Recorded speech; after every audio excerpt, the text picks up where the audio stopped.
Good evening. Good evening. And welcome to the celebration of the graduation of the fellows from the REACH Produce Prescription Fellowship. Let's give them a hand.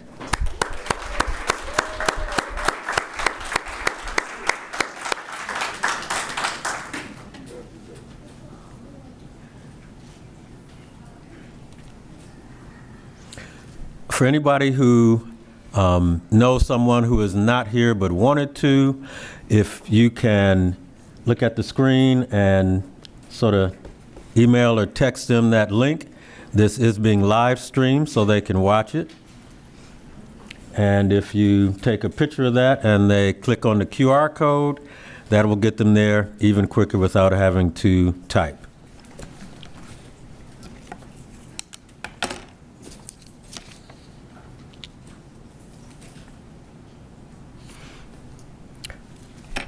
Tonight we're here to celebrate the graduates from the REACH Fellowship. It's so good to see everyone here. And we have a great group of fellows that have completed a 6-month program where they have been planning to either create or enhance a currently existing produce prescription program. And we have one member of the team who is a grower or someone who's engaged in teaching about nutrition education, and then we have another partner who is a clinical partner or works in a clinical site. So we're really looking at partnering people in the community who grow, prepare the food, and people in the community who are connected to an organization that could literally write a produce prescription.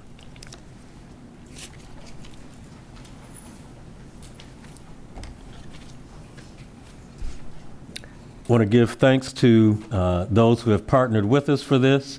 As you'll see around the room, there are some flowers that are a giveaway that we'll talk more about at the end of the day. That is from an organization called Food Depot to Health that one of the fellows, Veronica Walton, is a part of. The restaurant that is here in this building, Pearl Flower Catering, provided the food. And that is the best looking set of hors d'oeuvres I have seen in a while. That's some serious finger food. Arzeller's Productions, wave your hand so we know who you are. He's over there taking the photos. Is there anybody here representing the site we're at, the Midtown Collaboration Center? Well, we want to thank them for hosting us. And then, of course, Media Vision from Case Western Reserve, they're in the back. Give them a wave.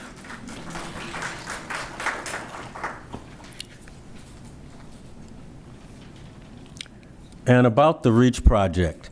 In this day and age, it is appropriate to mention the real title, what REACH means, Racial and Ethnic Approaches to Community Health. And I believe it was established in the 1990s as a grant, and it has been going on for years, and it really allows organizations and communities to focus on eliminating or reducing race and place-based health inequities.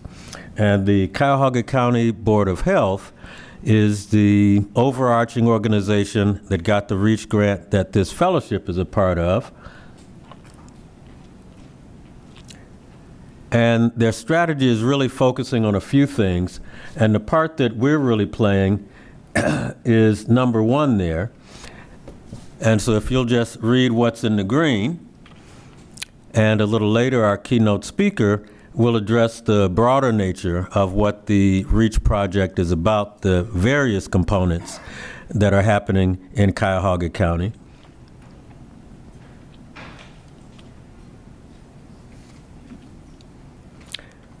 And our REACH project is a project of the Swetland Center for Environmental Health. Did I get the whole name right? My brain said population health, but that's a different entity. And our focus really is to, let me see if this part will work. using the Nourishing Power Fellowship approach, engage 4 local leaders and 4 clinical leaders to create culturally relevant produce prescription programs. And that's what they have done. And tonight you're here to see the culmination of that and to be part of their ask. How can you help? How can you contribute, partner with what they're doing?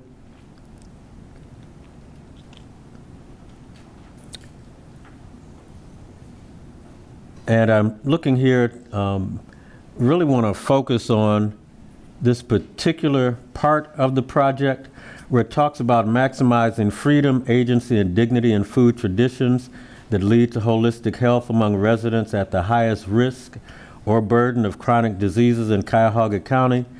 And that focus on dignity in food traditions is really something that this group has taken hold of, because prescribing people food that they don't recognize and that they don't eat means that they'll take it, not use it, and not benefit from it. So really focusing on how can we connect with people, connect with growers that are connected to those communities, and allow people to probably make some changes that are unique and different, but comfortable enough that it's food that they'll literally take and eat so that they get the benefit. I will read this part. What is the purpose of the REACH Fellowship? It's focused on connecting local growers and nutrition educators with clinical sites that have an existing produce prescription program or are interested in starting one. Each team co-developed a produce prescription program that is culturally tailored to increase reach among residents in areas of high food need and at the highest risk or burden of chronic disease in Cuyahoga County. And, you know, it's really odd living in Cuyahoga County in Greater Cleveland and just getting pop-up on my screen about Cleveland being in the top 10 of the most obese communities in the country. And typically, we're the only city north of the Mason-Dixon line. Us having third world level infant mortality in the African American community. And so it's real important that we focus on eliminating and reducing these race and place-based health disparities. And again, this particular cohort of fellows has focused on that greatly. And when it talks about those in the highest risk or burden of chronic disease in Cuyahoga County, unfortunately, it is our immigrant and racial minority communities. And if you'll just peruse this one real quickly, since it's just bullet points that give you some information about the nature of the fellowship.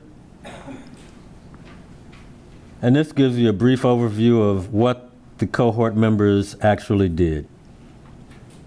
And what you will see this evening as they're pitching really is the culmination of all these various pieces that they worked on so that they could fully develop a plan that they can implement in the next few months. And this is a look at literally the particular sessions that we went through and what they did. And next, our keynote speaker, Martha Halco, Director of Population Health, Cuyahoga County Board of Health. Let's give her a hand. Thank you. Good evening, everyone. Hi, Darcy. I see some familiar faces. I'm really happy to be here with all of you this evening. Oops, we got to figure out the remote. And I want to start out with a congratulations. You have done an incredible job. I want to tell you a little bit about myself and kind of talk a little bit about how I really appreciate the amount of time and effort you've put into this work and developing your programs and projects.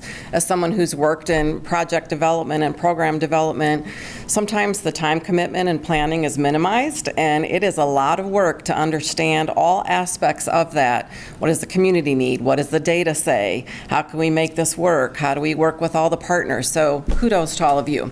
But I'm actually a dietitian by trade. So I've been at the health department for 28 years, and I started as a home visiting dietitian. So that was my first exposure to poor food access and poor nutrition.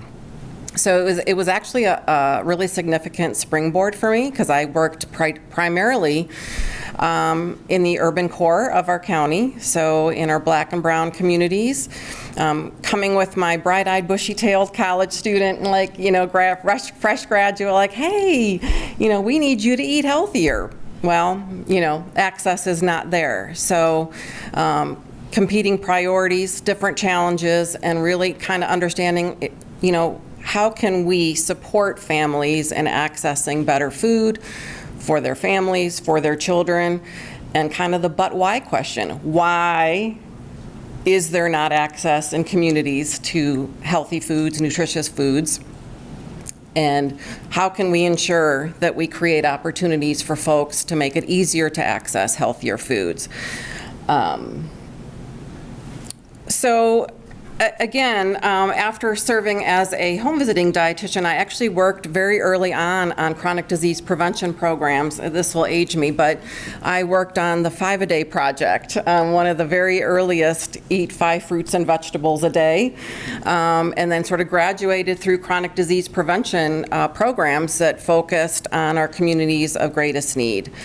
So I have a strong passion and a strong commitment in that space, one being a dietitian, but also understanding how foundational food access is and nutrition is to, ensuring, strong health outcomes and improved health. So actually, I'm not going to go over the REACH project, because that was well covered, and it's also in your booklet. But I will say we've been fortunate with receiving the Centers for Disease Control Racial and Ethnic Approaches to Community Health grant. We call it REACH for short. We're in our 3rd cycle of that grant. So we were awarded that grant back in 2009, and we've been focusing on addressing racial disparities and health disparities in chronic disease for more than a decade. So we have a strong commitment to that work and feel it's extremely important. Our priority populations have always been the Black African American population, and more recently we've included the Hispanic population as well. And we work both in the city of Cleveland and the first ring suburbs. So east side of Cleveland, and then east side first ring suburbs, and then parts of the west side of Cleveland where our populations reside. And then I do want to acknowledge I have 2 colleagues in the room as well. I don't know where they are at the moment, but right when I jump, oh, there they are, April, Vince, and I think Chloe's here as well. So they've been working very closely with probably some of the folks on this project, and support the REACH project for us. So in many ways, they are well versed in this space, or better versed in the space than I am. So I am by no means a produce prescription expert, but this was actually very helpful to engage deeply. And amazingly, I worked on produce prescription for a time when I actually oversaw the REACH project more directly.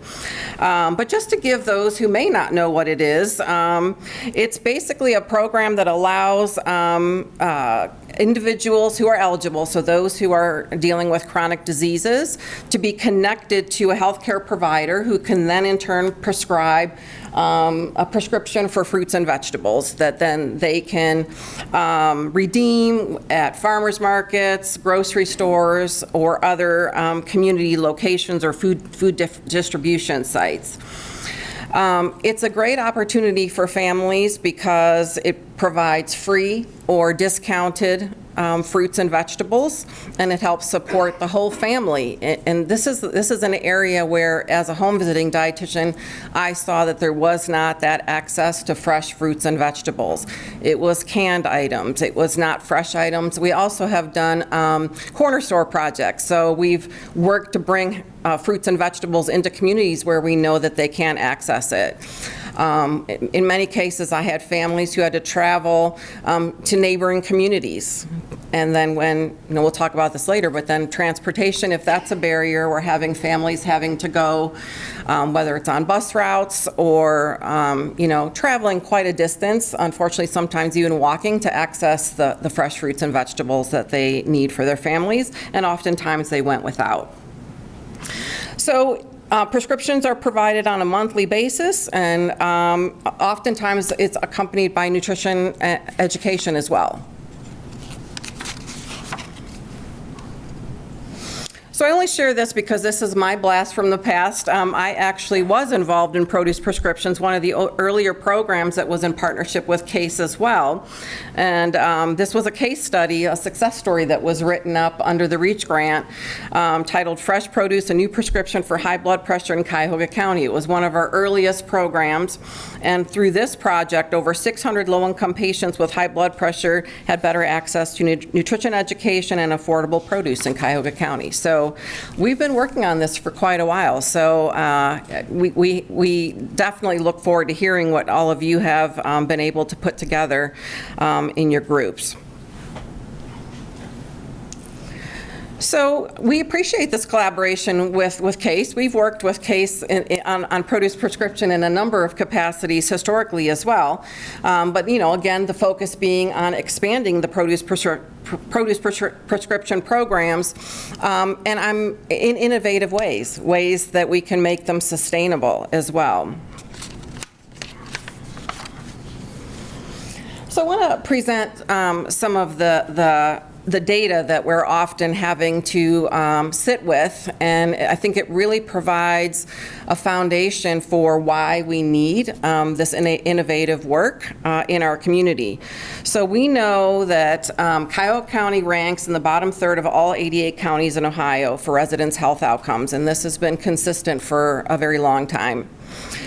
We also know that the poorest health outcomes are concentrated in our urban core. So where our populations of color reside in our urban core, this is where health is the poorest.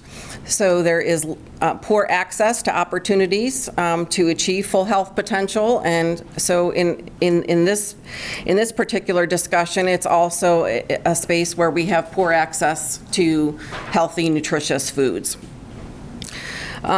Overall, there's a lack of access to many social determinants of health. So beyond quality and nutritious foods, we lack safe places to exercise. So the REACH program also offers opportunities to expand physical activity through active transportation, bicycling. There is a lack of access to safe and quality housing, for example, and we talked about transportation. Transportation is a large barrier for accessing healthy foods in our community. And as an agency, all the way back to 2009, we began to look at life expectancy data. And I'll never forget the impact that had on me. Back in 2009, when we first looked at life expectancy, there was a life expectancy difference of 25 years between two communities that were 8.5 miles apart from each other. So it's very telling and really speaks to the differences in opportunities that exist between our urban core and some of our suburban communities. I think it's important to kind of talk about, because I think what we learned from this is also how history has shaped the differences in opportunities that we see and the inequities that we see today. So we know our historical housing, zoning, banking, and lending policies and practices really solidified racial segregation in Cleveland and many other major metropolitan communities, right? So these policies carried out at the local level, they created opportunities for some, and then others did not achieve the same opportunities to build wealth. And really did not have the same access to opportunities that are necessary to have a high quality of life and to achieve their fullest health potential. And I like to show this slide just because it lays the foundation for how critical our history was, but if you look at these same neighborhoods, and I put a circle around, right, the urban core, the city of Cleveland, and the very first ring suburbs, these are the same areas where we see the highest poverty rates, where we see the poorest health outcomes, and we see the most chronic disease. So this is a slightly newer life expectancy map created by the Center for Community Solutions, showing a difference of 20 years between these two communities, Shaker Heights and the Buckeye Woodland University Circle area. So the maps are very visually telling, demonstrating where the greatest impact is and the greatest need is in our community. So looking at food insecurity, the food insecurity index, we know that in Cuyahoga County, 15.1% of residents are food insecure. However, 31% of Black residents and 28% of Hispanic residents experience food insecurity, demonstrating that need in our urban core. And for poverty, Cleveland has a 31.2%, and East Cleveland has 39.5% of residents living below the federal poverty level. So again, just reiterating where the need exists and where our most under-resourced communities are concentrated. So just a couple of other data points that really speak to our state of health in Cuyahoga County. Approximately 35% of the residents live in neighborhoods that lack access to grocery stores.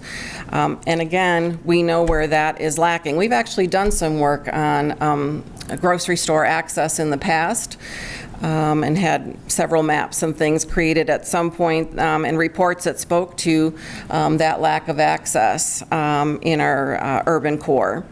38% of adults have high blood pressure, nearly 10% have prediabetes, and then approximately 468,000 adults suffer from chronic diet-related conditions such as hypertension and prediabetes, which is an astronomical number for our county.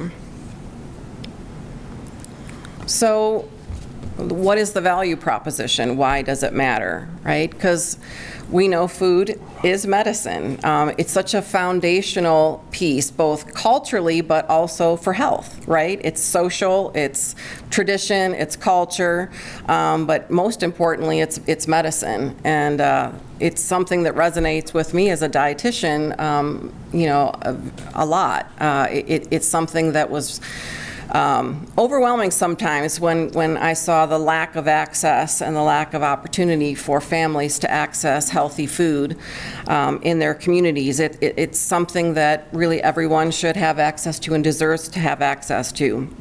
So we know that this limited access to and consumption of healthy foods leads to diet-related illnesses, and it contributes to shorter lives.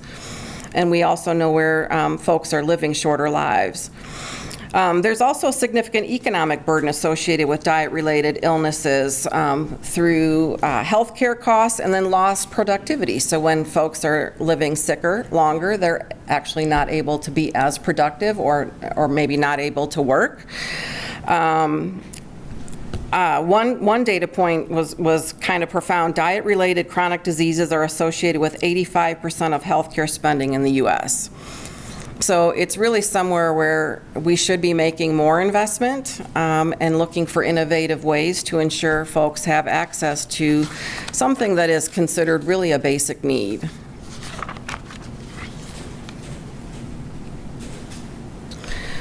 So produce prescriptions, I feel, and I know all of you do, should be part of the solution. And I think this is a great opportunity with all the great work that you have done to explore further. I know I learned a lot from even this research and researching some of the data and information that you all provided. But PRX programs are cost effective and they do provide a return on investment. So I actually found in a recent Center for Community Solutions newsletter that was exploring the potential for Medicaid to cover produce prescription. This states every dollar invested in nutrition interventions, including medically tailored meals and food prescription programs, returns $1.85 in benefits. So it's an 85% return on investment. That was new to me. That was new to me. So, I think this is important information to put out and share.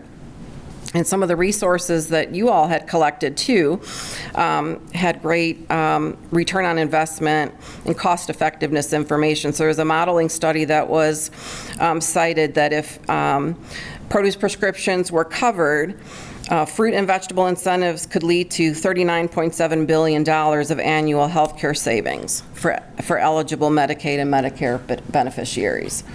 So that's strong support for this program. And of course we know that it increases food security and fruit and vegetable consumption, and ultimately it improves health.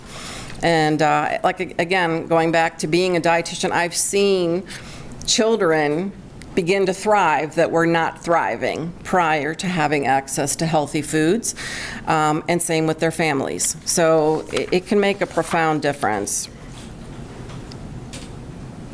So other benefits, these programs offer strong connections because we're bringing together healthcare providers, local food. With the patient, it creates new relationships and better connections between those groups and those individuals. And again, a positive impact on the local economy by strengthening the food systems, creating jobs, whether it be in nutrition counseling, or whether it be at the farmer's market, or whether it be in the clinical setting to support the programming. These are opportunities to bring in new jobs. So this is the limited access that we currently have in our region to produce prescriptions. I tried, there's programs across the state, but in Cuyahoga County, these 4 organizations are the ones that are that have produce prescription programs. So just trying to get a sense of how many people are being served. So some serve 4,000 to 8,000, some may serve only 36 patients. So let's say we aim high and we say maybe we're serving 8,000 to 10,000 people with produce prescriptions. Well, we said that approximately 468,000 suffer from diet-related chronic conditions. And we may be touching, if we're generous, 8,000 to 10,000 people. So there is a tremendous opportunity for expansion and growth of produce prescription, and it's such a, folks respect their physicians, and I think that's a great opportunity to build those relationships with the healthcare provider, and having healthcare providers more in tune to nutrition. A lot of times, healthcare providers don't tune into specifically diet and opportunities to change eating habits.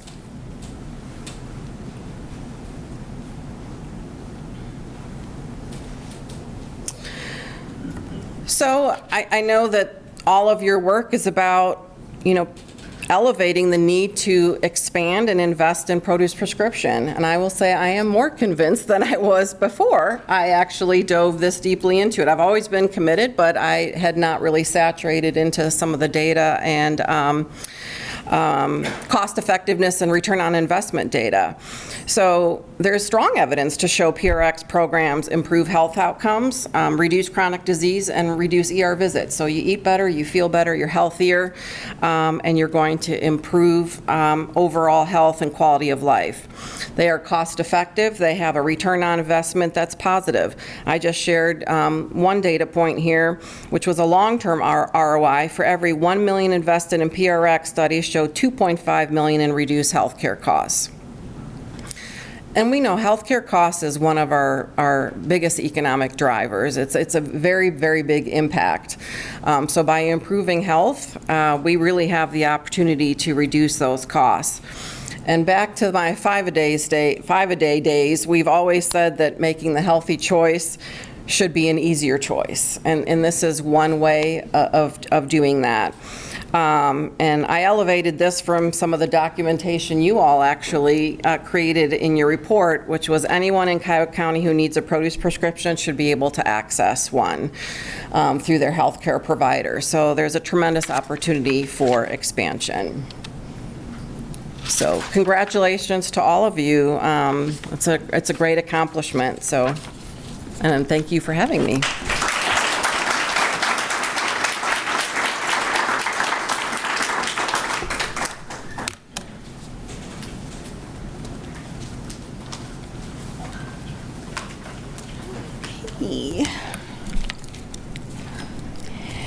Welcome everyone to our graduation ceremony tonight. I'm going to be introducing our REACH Fellows. So my name is Brandy Strozier and I am a co-facilitator of the REACH Fellowship. It is my honor to introduce you to each of the fellowship teams. They will pitch their visions for a produce prescription program, and after the ceremony concludes, you will have the opportunity to visit with them, buy their posters in the gallery, to walk and to learn about their programs.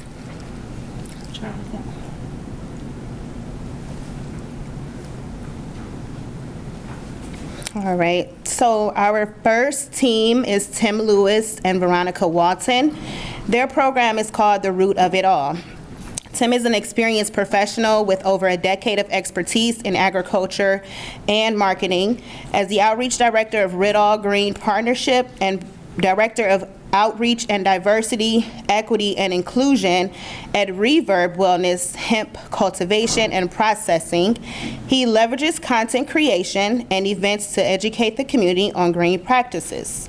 Veronica is the Executive Director for Food Depot to Health, and she has been a registered dental hygienist for more than 40 years. Her experience include urban farming with a focus on homestead hub development, farmers market management, environmental health, and safety consulting. The City of Cleveland Climate Ambassador for Glenville, Youth Mental Health First Aid, Adolescent Health Advocate of Case Western Reserve University, Cuyahoga County Youth Work Institute, and a Master Rain Gardener and Certified Backyard Habitat Steward. Please join me in welcoming Tim and Veronica to the stage.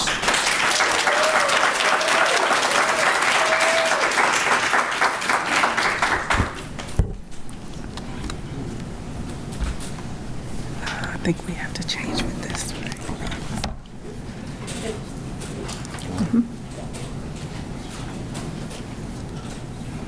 Now I know why you did that. There we go. Good evening, everybody. Welcome. We're presenting our program, The Root of It All. I'm Tim Lewis, a community farmer, founder of several workforce and food justice initiatives. Veronica and I are here to introduce a $300,000 pilot program, a community-rooted food system that prioritizes the long-term delivery of nutrient-dense foods to fight metabolic syndrome, an issue that continues to impact Black and brown communities. But we're not just talking about food access, we're talking about trust, prevention, and long-term health outcomes. And I'm Veronica Walton, a registered dental hygienist and a wellness advocate. With over 40 years, I was just a baby, 4 decades of experience. I'm the founder of Food Depot to Health, and I also worked with Tim to develop and design a program that is radical and ethical, and the approach is very community-based. We really decided that we were going to try to get to the root of it all. So that's why our initiative is really centered around healthcare professionals, and particularly ours is going to be centered around dental. We'll recruit participants from 3 years old to 100 as a family unit. The families will visit their dentist usually 2 to 3 times a year versus when they see their physician once a year. So we feel that gives us a unique opportunity to really educate and engage the family and the patient. Our pilot program recruit 40 families through what we call PPP kits. That's produce, preparation, and prevention. Caregivers will write produce prescription that includes cooking demos, culturally relevant produce boxes sourced from local and regional farmers, engage in family events such as symposiums and small group activities that make health education a shared experience. So we're doing this with continuity in mind. Dental professionals and wellness leaders will be trained to speak a similar or shared language about health and nutrition. We'll also use survey tools to track the behavior and changes and the outcomes of the patients. We can do that because they're patients of record, so we'll work with the dental professionals.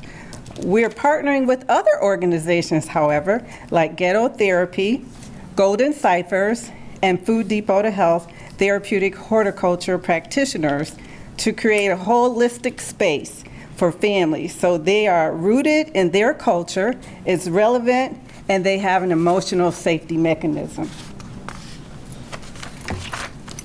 So we're asking for volunteers, partners, and $300,000 to fund this one-year pilot. We need the money, yeah, yes. Did y'all see the numbers up there? $300,000, okay, to fund this one-year pilot. That investment will support training for dental and wellness professionals, operations support for both lead organizations, food purchase, packaging for 800 kits, food delivery for 20 families, family event costs, promotional materials, and printed curriculums, all aligned to address the root cause of metabolic syndrome. In addition, this investment will create a program that builds on existing community infrastructures. It's collaborative, scalable, and built around the families that not only that way, but the other way around, for values and heritage that defines community health. Excuse me. So what Tim is saying is the program is going to be in an existing culture. We're not asking them to come to us, we're going to them. And so this is not just about health. It's about reclaiming power in how we eat, how we teach, and how we heal. When the food is local, the care is trusted, and the system is rooted in integrity. Everybody wins.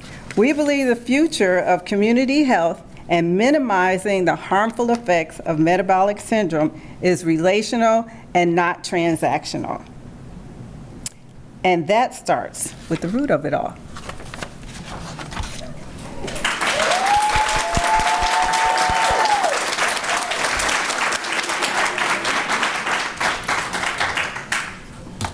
Thank you.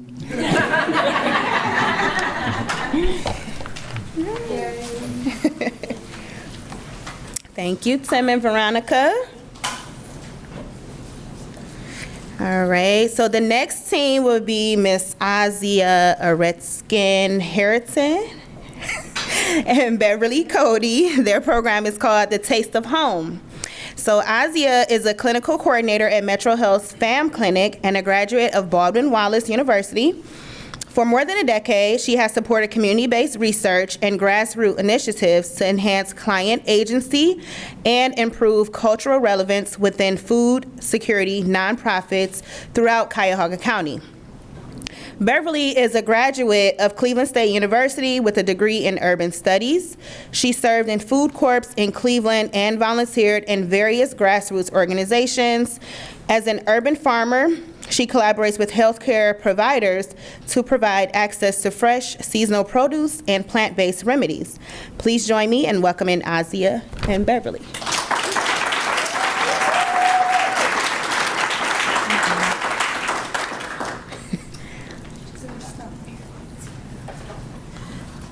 Still on there.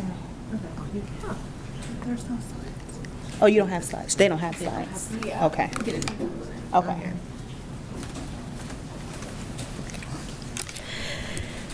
Imagine a world where your patient's access to fresh produce was available, not available just 3 months out of the year. Where a world where delicious household recipes are made from local ingredients, even in the winter months, without a large loss of nutritional value. At Taste of Home, we're not just imagining it, we're making it happen. My name is Beverly Cody, co-owner of Miles Love Farm, owner of Holistic Alchemy by Cody, and compost ambassador for Rust Belt Writers. And I'm Ozzie Aretskin-Harrington, a clinical coordinator at the Metro Health Buddhist Medicine Clinic. So how are we extending the growing season and making local food the default choice for our patients? By partnering with local farmers like Cody and our sponsors at Ohio City Farms, Case Western Reserve Farm, Zynga's Garden, and the Coit Road Farm to freeze dry some of their produce and to help teach our patients to use these new freeze-dried ingredients in recipes that they want to cook. From pea soup to chicken paprikash, our patients will learn to cook a new type of staple with their community in a teaching environment where they can get to know our growers personally. They will know exactly where the ingredients come from, how to combine these ingredients, and make nutritious recipes that they want to cook. Our farmers will have an opportunity to meet community members in the Via Sana kitchen and gain connections to potential new customers in their neighborhoods.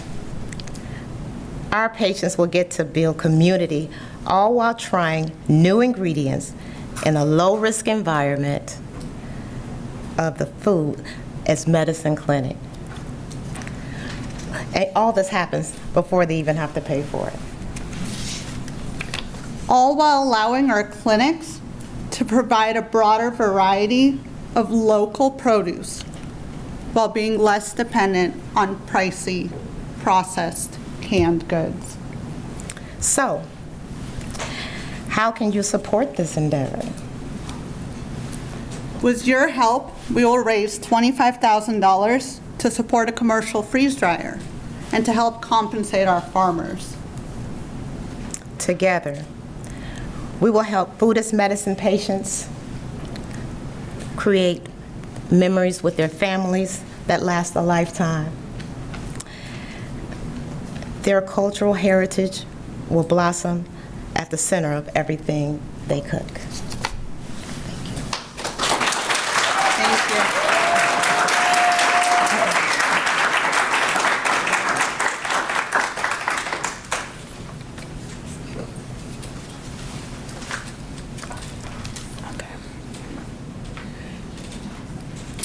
All right. The next team is Brianna Whitlock and Kadan Newton.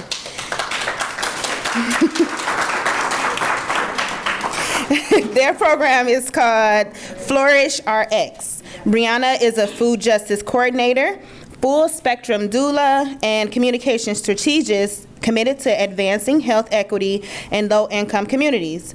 Drawing from lived experience and community-rooted wisdom, Brianna designs and leads initiatives that address the social determinants of health, particularly for individuals living in food insecure environments. Their approach is grounded in sustainability, cultural preservation, and mutual aid. Through projects like Nourish and Flourish, they empower communities with hands-on skills in food preservation, land stewardship, and ancestral practices to help people reclaim the relationships with food, wellness, and one another. Kadan is an addiction medicine and psychiatry fellow at Metro Health, Case Western Reserve University. Please join me in welcoming Kadan and Brianna to the stage.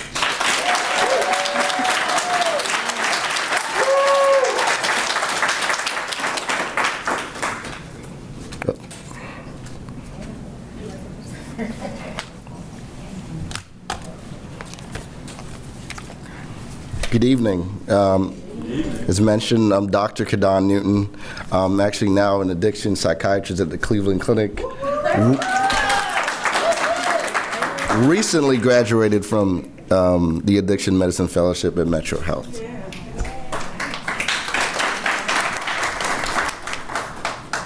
All right, and I am Brianna Whitlock, Food Justice Coordinator, Sustainability Advocate, and Full Spectrum Doula. Today we're introducing Flourish RX, which is a produce prescription and food equity program that aims to transform food from a commodity to a powerful medicine. Here's the reality.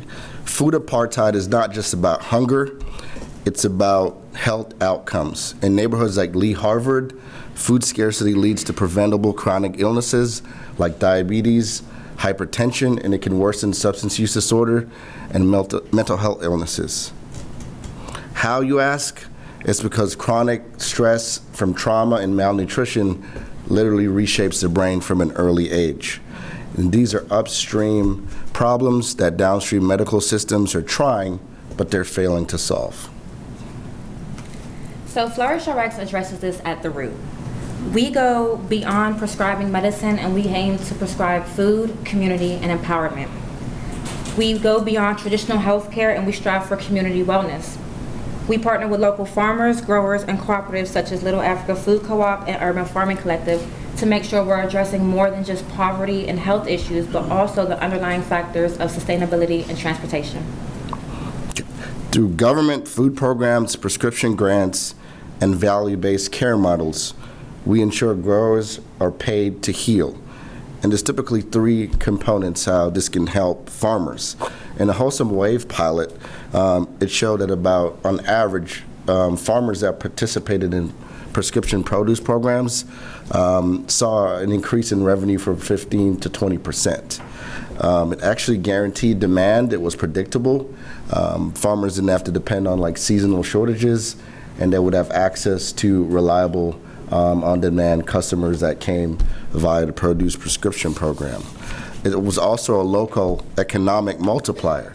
For every dollar spent on local food, $1.60 to $2.60 actually circulated in that local economy, according to the USDA. And it actually provided an expansion of market for farmers. It provided access to clinics, local food hubs, hospitals, would reduce the reliance, like I mentioned before, on like seasonal markets. Health system win too, and I think you've heard some of this data before. When participants are nourished, they visit emergency departments less, and they manage their chronic illnesses better, leading to financial savings for insurers and institutions. As mentioned before, one of the biggest winners in the savings is Medicaid. Through a model through one of the cardiovascular quality and outcome metrics, it showed that by providing produce prescriptions to 6.5 million more persons, that it decreased cardiovascular events like heart attacks by 292,000 over a lifetime, which led to $39.6 billion in savings. There's a return on investment, as been mentioned before. In the studies I saw in JAMA, for every dollar invested, there was actually a $2.42 return in the cost of medical savings. And this largely came from reductions in emergency room visits and hospitalizations. And in a Washington, D.C. study, produce prescriptions decreased ED visits by 40% and led to 20% fewer hospitalizations. So to make this possible in Cleveland, we are currently asking for $300,000 in funding.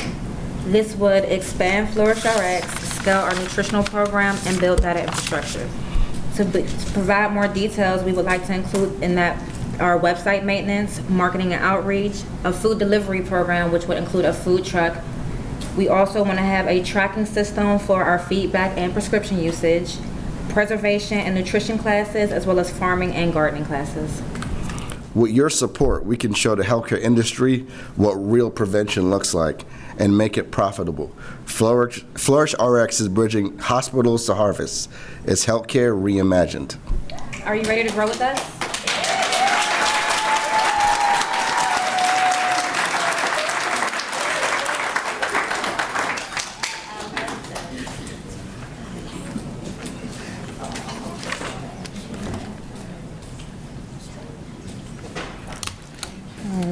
And our next and final team is Miss Holly Davenport and Dr. Kelly Littlejohn. Their program is called Breaking Every Food Chain. Holly is a culinary professional focused on scratch-based healthy cuisine since 2018. As an AmeriCorps Vista member at the Greater Cleveland Food Bank, she manages the demo kitchen and develops market recipes. As the founder of Dear Brown Girl, In partnership with the Collinwood Cobra cheerleaders, she mentors girls of color ages 7 to 14 and has prepared over 10,000 meals for the Cobra since 2018 through her catering company, That Brown Girl Spice. She fosters community through cultural gatherings. Kelly is the CEO and medical director of Dove Legacy Health and co-founder of the Cameron Avery Foundation, supporting families facing grief and mental health challenges. With over 15 years of healthcare experience, she began as a registered nurse in long-term care, rehab, and hospice before advancing into acute care specialties and becoming assistant nurse manager at the Cleveland VA. As a certified nurse practitioner, she has served in internal medicine and geriatrics across acute and long-term care settings. Dr. Littlejohn teaches in Cleveland State University's master's program and was honored with the Excellence in Scholarship and Service Award. She is dedicated to reducing health disparities through her produce prescription program for underserved patients. Please join me in welcoming Holly and Kelly to stage.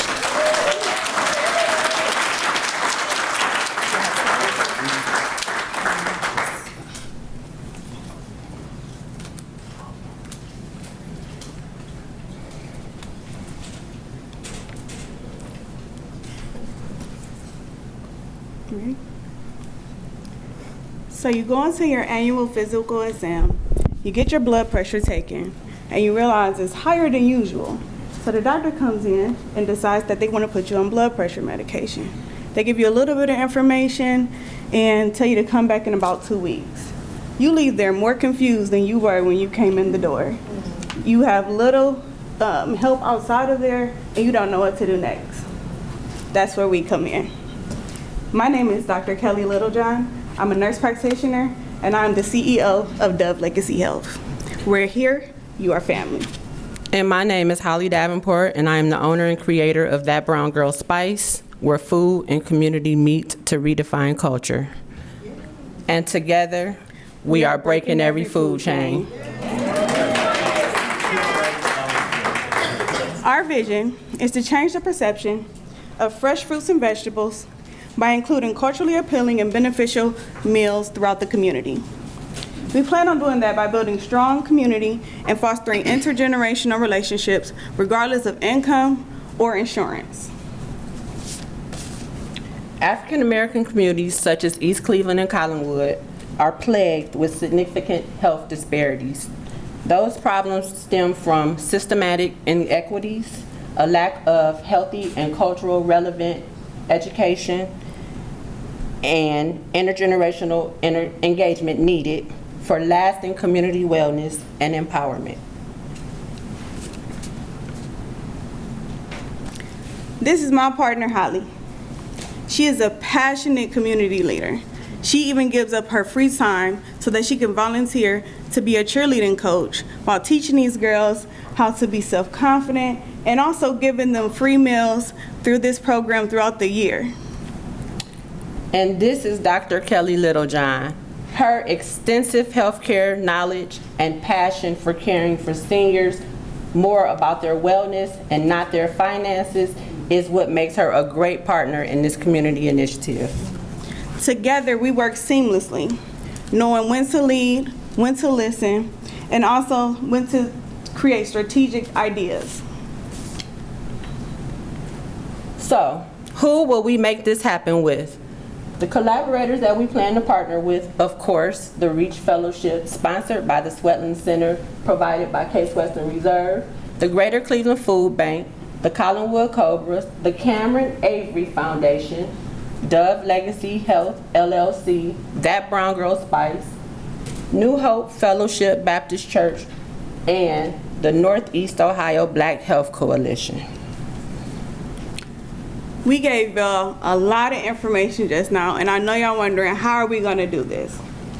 Well, first we plan to improve access to fresh, nutritious foods in East Cleveland and Collinwood by enrolling at least 150 participants within the first 12 months. We plan on distributing 20 pounds of fresh produce a month during the program cycle. Our goal is to increase nutrition education by nutrition teaching demonstrations, healthy choices in food. We will also provide container gardening for the participants.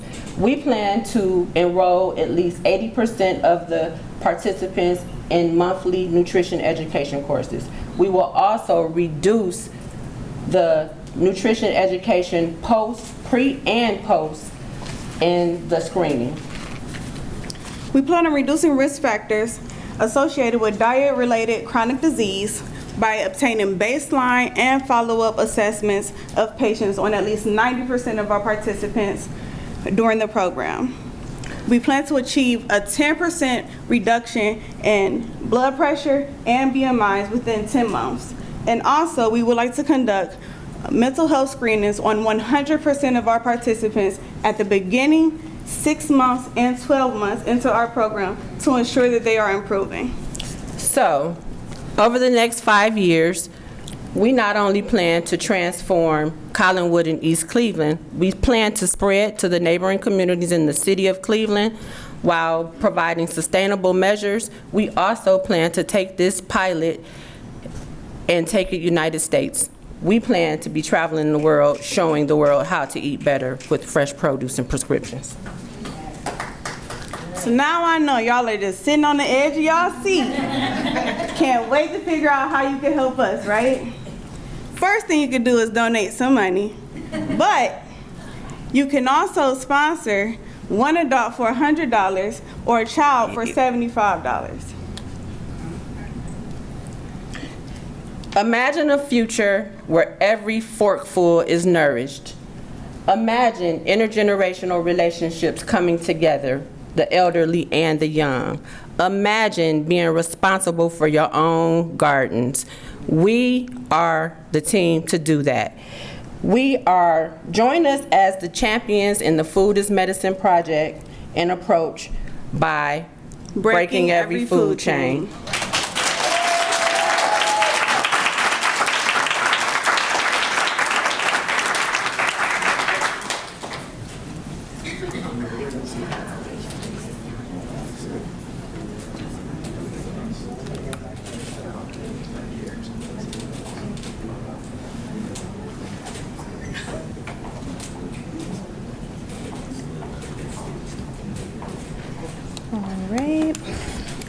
So a core component of the fellowship is mentorship.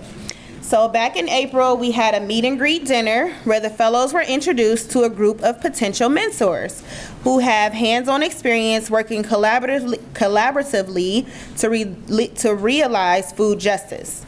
We did our best to match the fellows with the mentor of their choice, and they have been meeting with them monthly. These mentors are helping the fellows develop their ideas and vision for a culturally relevant produce prescription program. They are also helping the fellows build a network of connections and resources that will continue to serve and support fellows after the fellowship ends. I would like to take a moment to recognize the mentors of this year's cohort of the Reach Fellowship. I think we just have Miss Mickey Smith here today.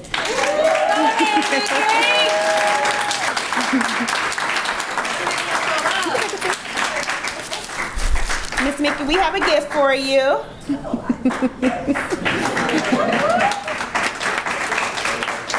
Thank you. We also have Miss Kim Hines, who was not able to be here today, and her gifts will be mailed to her, as well as Miss Octavia Lowe. She was unable to be here tonight as well. We are very grateful to each of you for volunteering your time to support these emerging leaders. At this time, I welcome to the stage Mr. Michael Watson.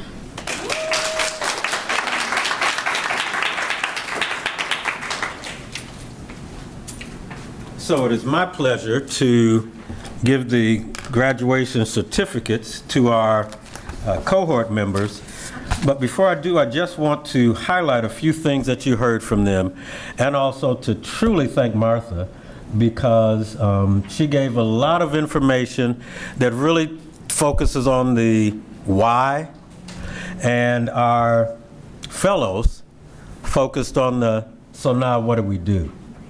I think about when Ozzy and Cody were focusing on how can we extend the year? What can we do? And they came up with freeze-dried foods so that clients can have nutritionally dense, locally grown food all year round. It is so amazing to have a psychiatrist in our midst who helped us focus on how good food and bad food impact the brain and, the long-term effects of that. The root of it all, focusing on a way to connect to patients who see their provider more regularly than they do a one-year checkup with the doctor. So a dental visit, you're supposed to go every 6 months. Some people go more often. And then our final group, really focusing on intergenerational connections and also delivering it to the community. And again, I really want you to think about, all of them talked about what you can do to be a part of it. And, they focused on, we need money. And if you know those connections, you can connect them. But the other thing that they all need is people to connect with them so they can move their vision forward. So as you heard them, anything that popped in your mind about how I can contribute, or I know somebody who might be able to do that, when this formal part in this room is over, each of them will be standing outside at a table that has some information about them, a poster. Literally, spend some time meeting and greeting each of them. And as you leave here today, think about how can we make a difference.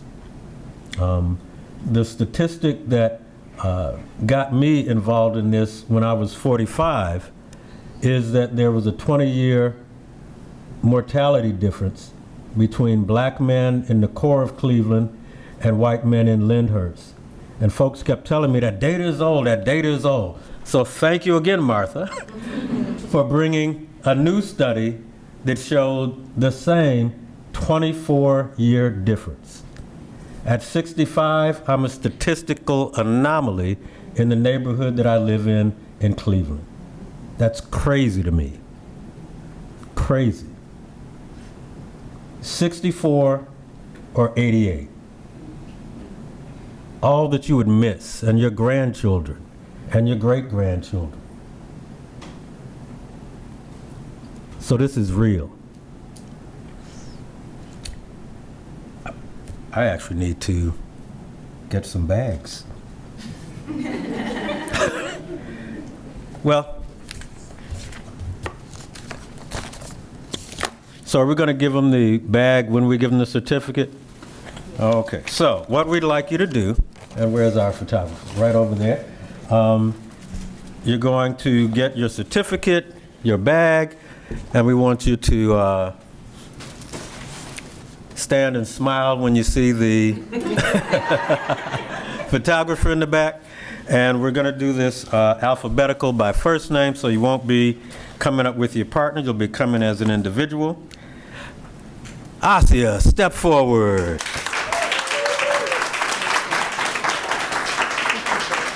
Turn it this way.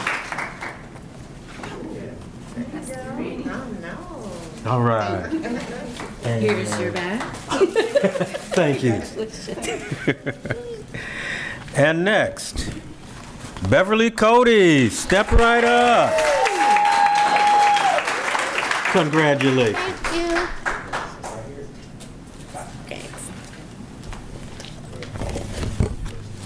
And next, Brianna Whitlock.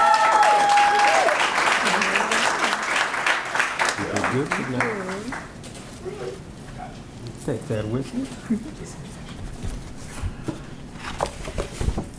Holly Davenport, step right up.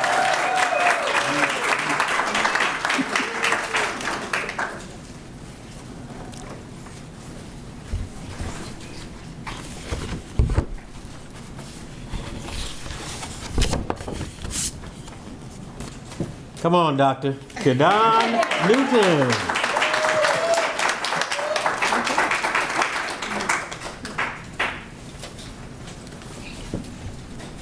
And our next doctor, Kelly Littlejohn.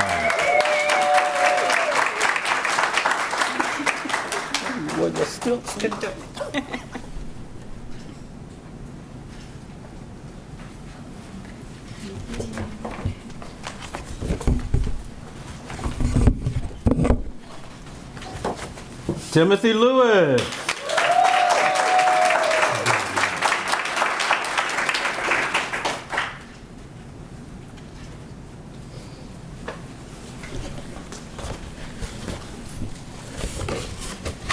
You may have noticed on the program, my name is Michael Walton. I now present this to Veronica Walton.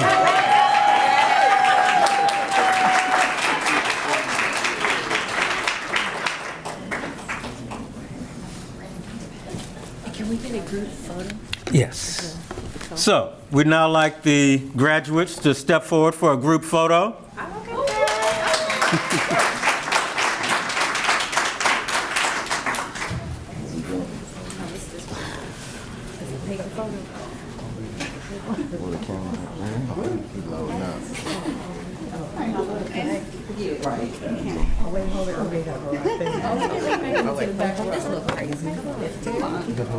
Everybody on the front row.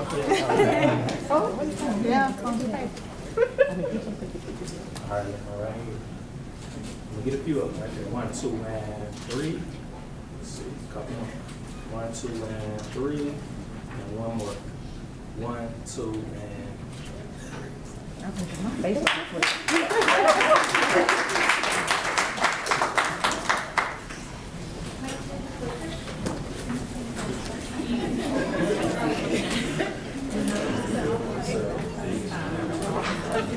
Okay, now which way do I do it? Down? Okay. All right. Once again, congratulations to all of our graduates. Woo! Yeah, another round of applause.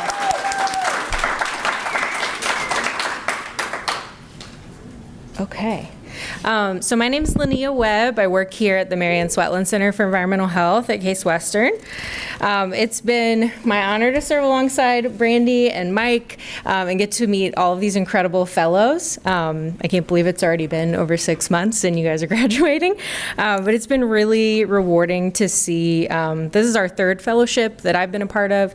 And it's always amazing to see where you all start with a small or maybe a big idea. And then by the end of the 6 months, you're in a totally new place with it. And it's also incredible to see each of you, some of you knew each other before, some of you didn't. And so you were building a new team. And this isn't an easy thing to plan. It's very complex, as you all found out throughout the project. So yeah, just really excited to see where you all go from here. So I'm going to provide a brief introduction to the Produce Prescription Working Group, which is another activity that's part of our REACH project in coordination with the Cuyahoga County Board of Health. So we're affiliated with the Nutrition Equity Committee of the Health Improvement Partnership Cuyahoga, or HIPC, which you may have heard of.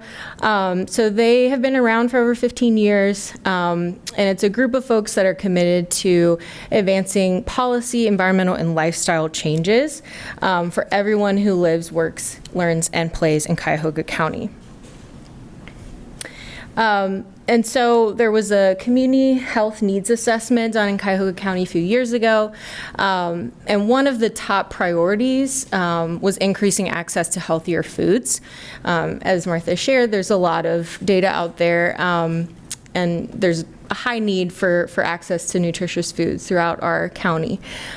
So the Produce Prescription Working Group is part of that effort to increase access. And so we're really focused on developing and informing, advocating for policy solutions that are going to increase the number of sites that are prescribing produce to patients and the number of patients that are receiving produce prescriptions. So, we have currently about 56 people that are actively involved in this group. And we meet about every 2 months. We started meeting last June, so we're really only a year into this group. But this kind of shows you the collective of folks coming from different experiences throughout the food system. We have patients who've been part of a produce prescription program. We have growers, we have food distributors, some people who work in the corporate setting, some in healthcare, nutrition educators. It's a pretty diverse group. And so when we come together this past year, we've really been learning a lot about what is food as medicine, what are produce prescriptions, and looking at examples from other states that are maybe a few years or a decade ahead of us when it comes to these types of policies, and bringing in guest speakers from our own state and other states to really learn from them and see, like, how do we push this forward across our state. And one of our big goals is for insurers such as like Medicaid to cover these types of interventions for their patients, because that would be one way to really increase access. So these are just some highlights of what we've done in the past year. As I mentioned, we had some guest speakers. So in October, we met with Haley from the Health Policy Institute of Ohio, and they released this report, Leveraging Medicaid to Support Housing and Nutrition in Ohio, this past year. And that was really helpful for our group to understand, like, what are these different policy levers? How can we connect with these different groups to advocate for these policy solutions to increase access? And then we had Dr. Josette Compton come and talk about how local growers and food product makers can really partner with healthcare systems or other organizations to sell their food products and really partner. Okay.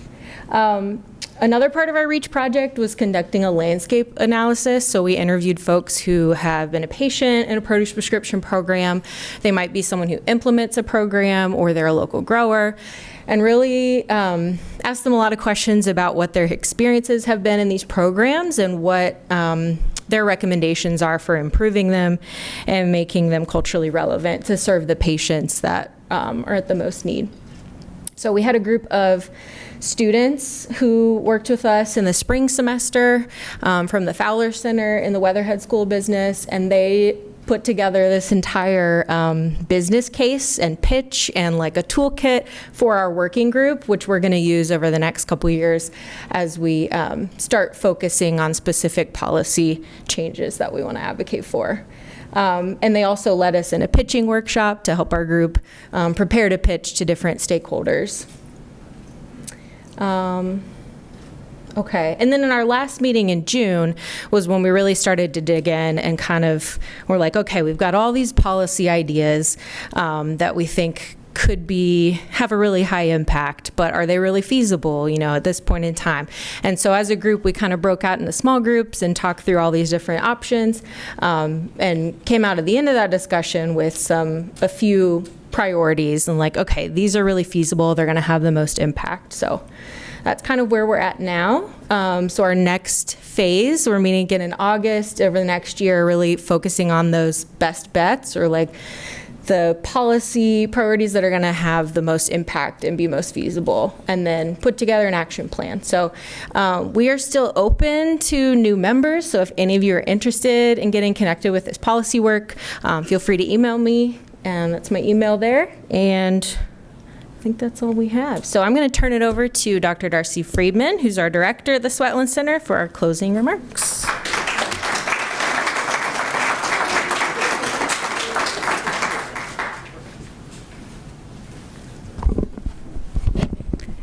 Radical and ethical community wellness, growers paid to heal, multiplying return on investment. That is pretty impressive. And those are all the words of our team of fellows right here. So again, radical and ethical community wellness, growers paid to heal, multiplying return on investment. First of all, congratulations to our fellows, to our Root of It All team, Veronica and Tim, Taste of Home, Ozzy and Beverly, Flourish RX, Brianna and Kadan, and Breaking Every Food Chain, Holly and Kelly. Congratulations. Thank you. Amazing work.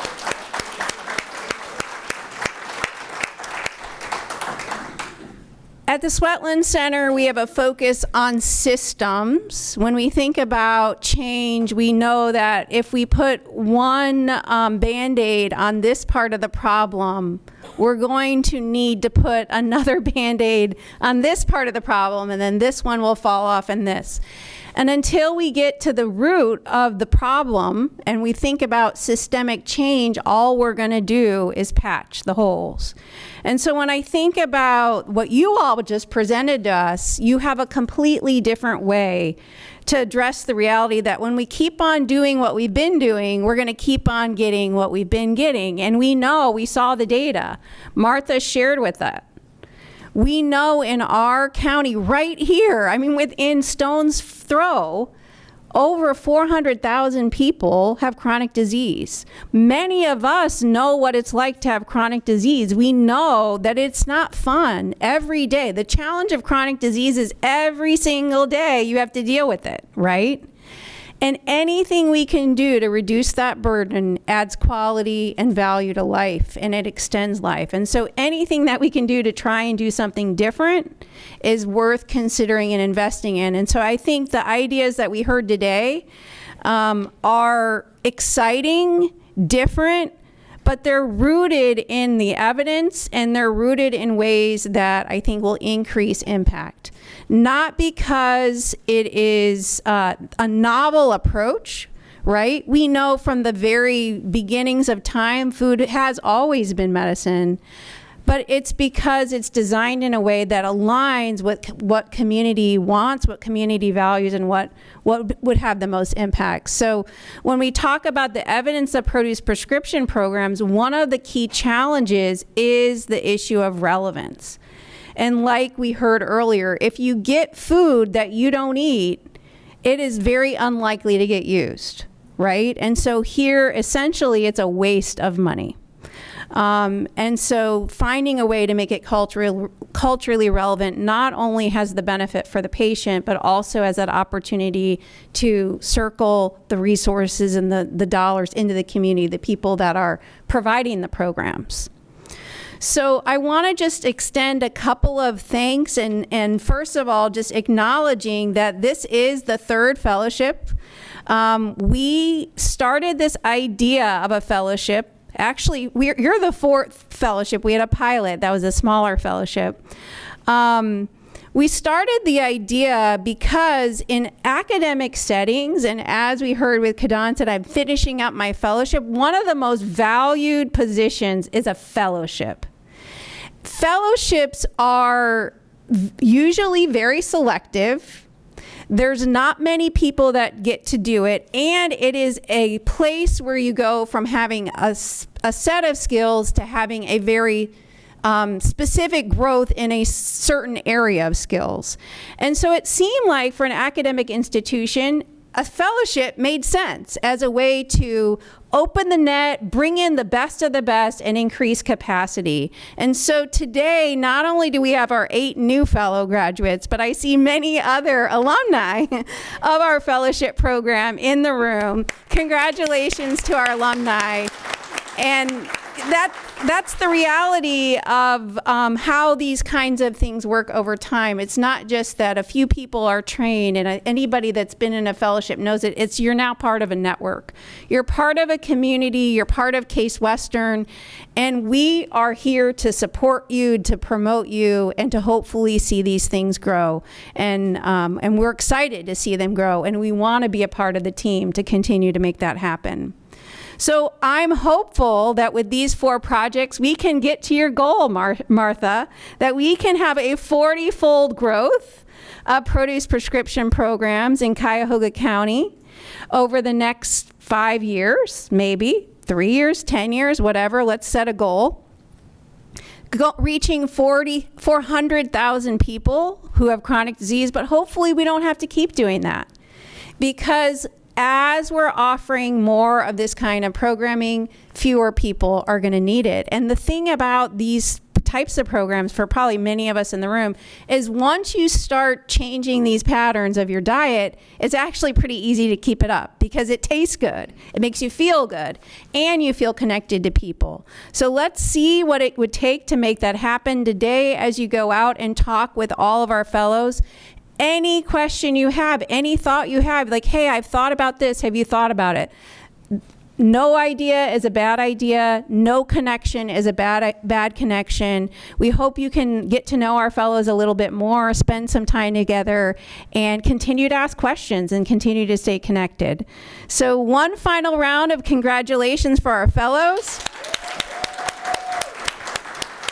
But I can't end with one final round to our 3 dynamic trainers. Woohoo! We had Linnea, Michael, and Brandy. And these 8 trainees would not have been able to get through their fellowship without day in, week out calls and trainings and conversations to figure out what is best for these fellows. We had a plan, but it was completely adapted and made to fit this group. So thank you to our trainers and for all the hard work. All right, well, with that, we are concluding our evening, and and we have some raffles coming up, so raffle time. I guess it's not technically a raffle, but everyone look under your seat. If you have a Post-it note, you get to take home a plant.